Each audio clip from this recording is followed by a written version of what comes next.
What's up, everyone? Welcome to today's video. Welcome to the Video Game Fight School channel. Thank you very much for tuning in. Today, we're going to be talking about a concern that came up. One of my audience members asked me and said, man, is it possible that the developers for Gotham Knights have already abandoned the project?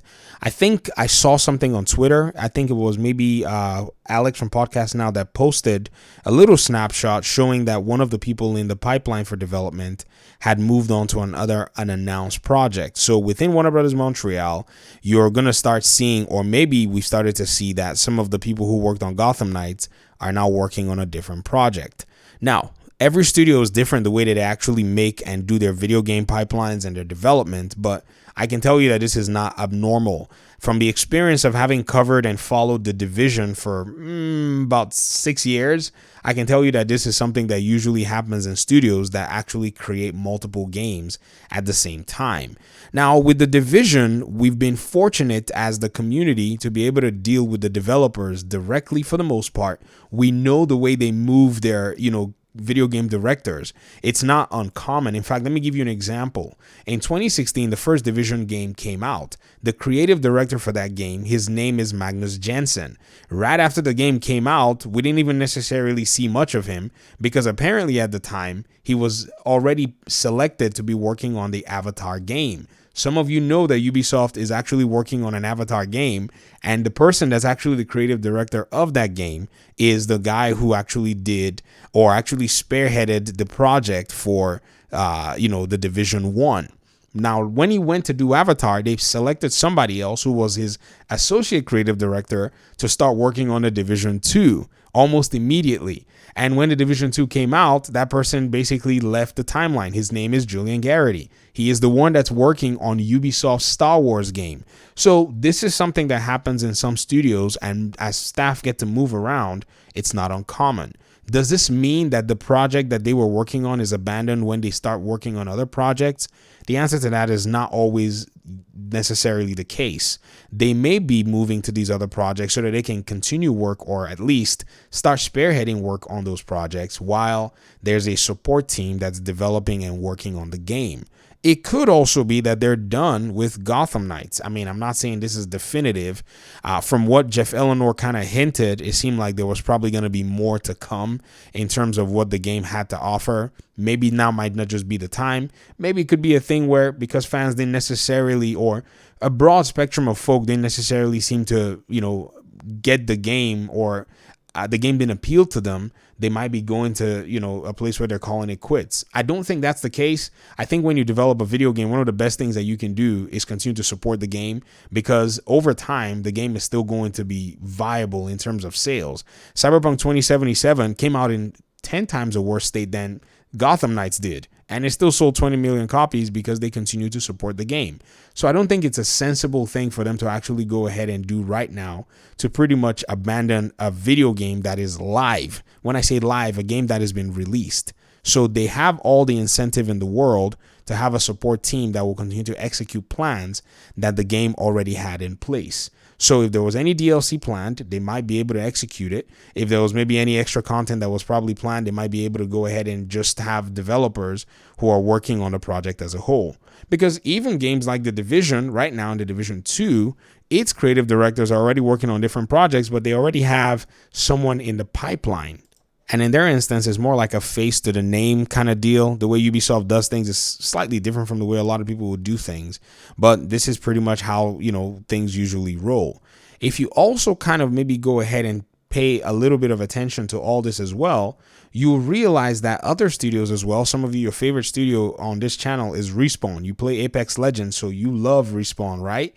Well, when Respawn was actually working on their first Jedi Fallen Order game, I don't know many of you who may have been following them, they were actually at the same time working on Apex Legends as well. So one of their animators even said in an interview that he would work on Apex Legends in the morning, and then at night he would work on a lot of his animations and a lot of his workloads for Jedi Fallen Order. So usually you're going to be seeing these overlaps happen as time goes on. And if you also consider some historical conversations, and that's things that happened in the past. When I say historical, I'm talking about 2015, 2014. There was always talk that Warner Brothers Games Montreal was working on two separate titles. Now, those two titles pretty much got canned, according to some developers who've confirmed it, and Gotham Knights was the game that eventually got made. But even yet, I think that, because of the way Warner Bros. Montreal is structured, they probably have had another game in the pipeline. Studios will usually do this. They'll take a small team, they'll start working on a prototype for a new game concept that they're looking forward to, and then eventually, as the game that they're trying to release gets out, they start pulling more resources to eventually start working on the new project. This is something that usually happens. So when you think about all the different possibilities, I mean, at the end of the day, if they're making a new game, to me, I think that's probably going to be better.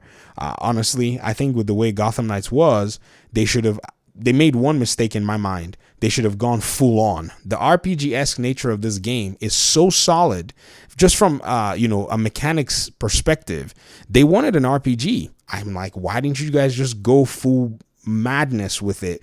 Like, make a complex RPG system that you sit there and you build, and all of that stuff. And if it appealed to an audience, it will probably appeal to the audience on many levels, from a casual side to a hardcore side.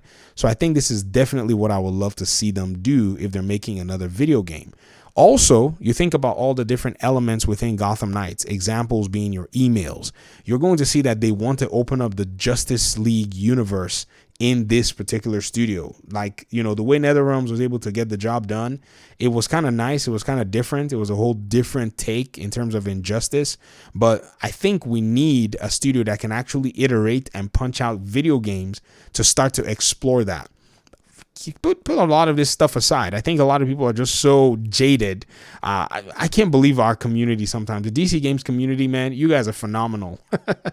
You guys want all these games, but then you don't support the games that are made for you. And you think somehow Marvel's not going to eat us alive. Well, keep dreaming.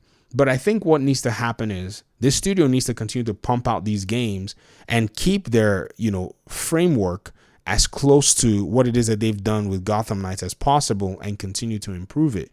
So it might be what it is that they're going to do in terms of just using their resources the best that they possibly can.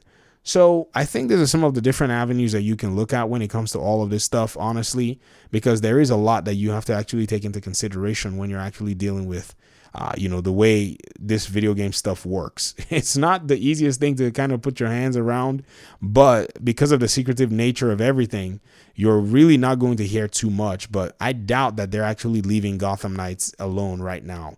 The game is too much in its infancy for them to be able to just go ahead and give up on it. Nah, that's not usually how it happens. Support is usually going to go much further.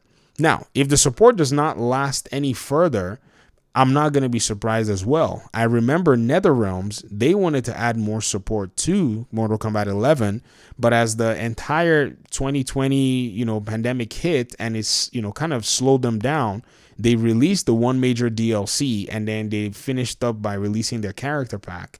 And then they went ahead and announced and said, hey man, we're no longer supporting this game. We're going to move on to our next project. So if something like that were to actually be the case, I think Warner Bros. Montreal will probably follow that same route, because they're also a studio under the Warner banner. So there are many things that you must pay attention to before drawing this conclusion. I just wanted to go ahead and just throw some of those scenarios out here in this video, and I hope you guys are able to kind of maybe participate in a sense based on what you know, and so on and so forth. All right, talk to me in the comment section. I'll get out of your hair. Thanks so much for watching and listening. Peace out.